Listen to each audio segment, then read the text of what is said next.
Здравейте, скъпи приятели! В национален ефир започва България без цензура, на живо от град Варна. С нас има много варненци. Те са тук, за да говорят свободно и да кажат какво мислят и своята истина за ситуацията в България. Бързам да ви представя. Казах, че са едни от най-активните хора в града на протеста и едно от лицата на протеста Ники е тук с мен, Иван Петров. Здравей! Само, че той тук е по една футболна тема вече, която е голяма болка. Добър вечер на всички български граждани патриоти. Ще започна малко по-назад от времето. Февруари 10 пред община Варна бяхме 800 човека. На 3, когато изгонихме корумпирания кмет Кирил Роданов, бяхме 100 000. Искам да напомня на всички, че каузата, която започнахме, беше предадена. Затова Варна стои в опозиция и ние ще кажем кога ще излезем на протест. Тук съм с младите хора, момчета и момичета, които оня ден излязаха на стадиона и показаха своето гражданско недоволство. Те изразиха, и никой не искам да ги нарича нито наркомани, нито пияници, нито алкохолици. Това са децата на бившите спартакли, истински хора, които наокоръжаваха и умираха по стадионите. Затова това нещо, което стана 2006 година, аз бях свидетел.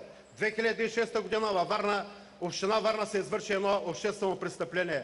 Беше създадено едно спортно предприятие Спартак АД.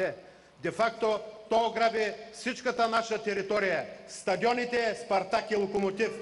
Това са нашите домове. И ние сме готови от днес нататъка да минем към гражданско неподчинение. Предупреждавам новия кмет на Варна, господин Портни, час по-скоро да свика извънредна сесия, на която да излезе с цялото достоинство и да изкара папката, която 2006 година беше създадена. Тя е в мен. Нека и той да изкара, аз ще докажа всички данни с всичко, което беше извършено като престъпление. Така че, пак ви казах, днеска не съм дошъл да правя пиар на никой, днеска съм дошъл с лицето си, с тия млади хора, защото аз обичам Спартак, обичам децата, обичам Варна и България. И ще ви кажа още нещо.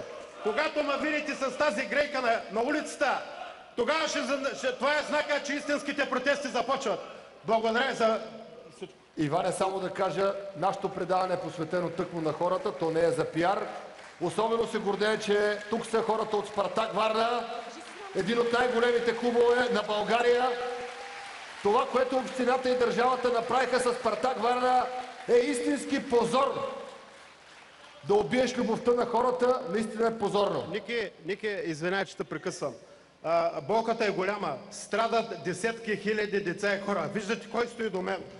Това ме насълзява и пак ви казах, ще стигнем до крайност, ако това спортно предприятие не бъде разрушено. Ние искаме да се върнем в нашия дом.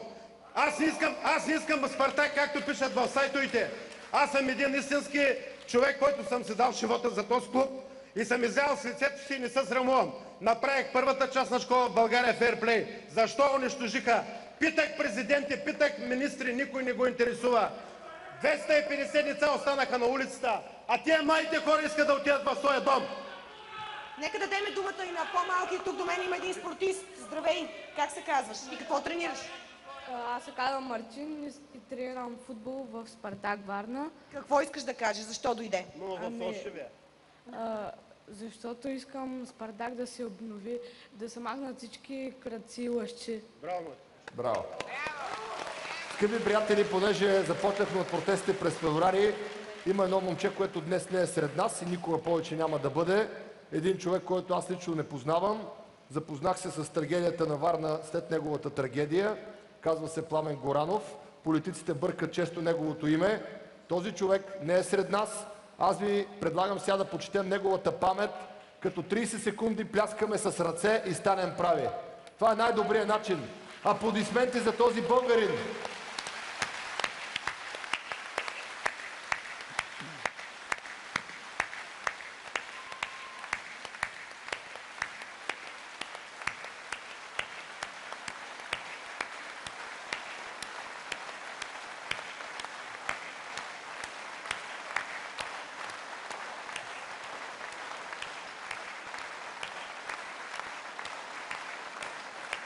Благодаря ви, скъпи приятели, благодаря ви. И искам само да кажа на тези хора там, които са дигнали плаката срещу мен, че в края на тяхното управление 6 българина се запалиха и умряха като кучета и това нещо няма да бъде забравено от българския народ. Това е повече от сигурно. Давам думата веднага на общинските съветници. Кажете, има ли решение на драмата с Спартак Варна, защото болката на един клуб е болка на хиляди привърженици? Сякаш е удачно аз да взема думата, може би първо от тук присъстващите общински съветници, поради една много явна причина. И Спартак знаят, аз съм израснала също в този комплекс. Само, че не с футболния клуб, а с един друг вид спорт. Безспорно там грешки има. Няма обаче как да има крайни решения за много кратко време. Според мен това е казус, който от години е толкова заплетен, че няма как да има крайно решение. Един излиза, друг влиза, клуба се настанява. Трябва да се намери най-разумното решение, за да може да има баланс между това, което е направено през 2006 година, нещо, което е направено преди толкова много години и единствено и само се е заплитало като казус. И в това, че наистина този клуб има нужда от своя дом и от това да продължи своята дейност. Най-малко трябва да рушим вече нещо създадено и то по отношение на спорта, при положение, че именно спорта е това, което пък може да ни лиши като превентивна мярка. Имате ли решение в Общинския съвет, защото Иван Петров стои с папката тук и казва папка срещу папка, ние срещу кмета. Добре, давам думата на госпожа Томова и с още един въпрос към нея. Днес много хора от Варна дойдоха при мене на среща, на групи и те ми казваха едно: направете нещо за Варна, защото тук нашите журналисти, дори журналистите, които живеят и работят във Варна, се страхуват много пъти да кажат истината, защото се страхуват за живота си. Аз разбирам този страх, аз също съм го изпитвал и давам думата на госпожа Томова, защото все пак тя може да ни осветли какво точно става в тази потайна и тъмна Варна, госпожо Томова.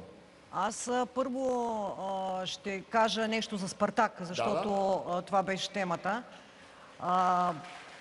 Аз ще започна малко лично, защото съм дъщеря на една от футболните легенди на Спартак, Тома Захариев, който е един от големите футболисти не само на Спартак, но и на Славия и треньор на Спартак.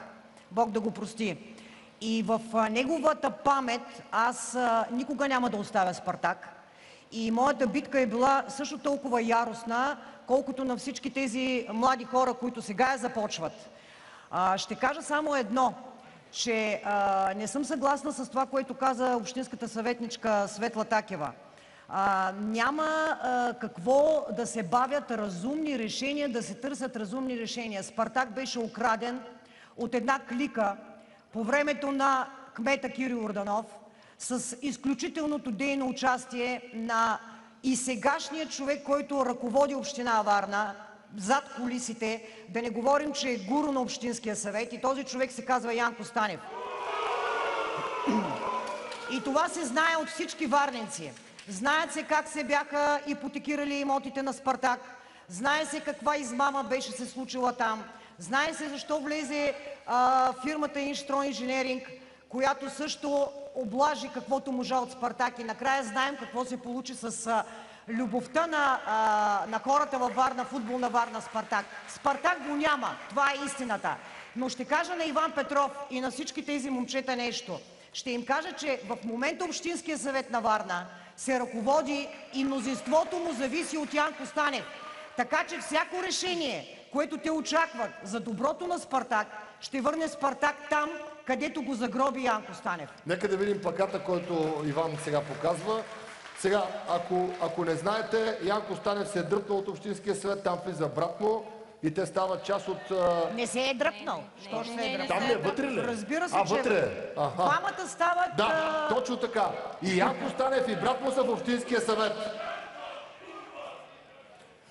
Това е още по-лошо, защото всичките гласуваха за промяна лятото, а както вижда, същите хора ще управляват Варна и сега. Господин Петров.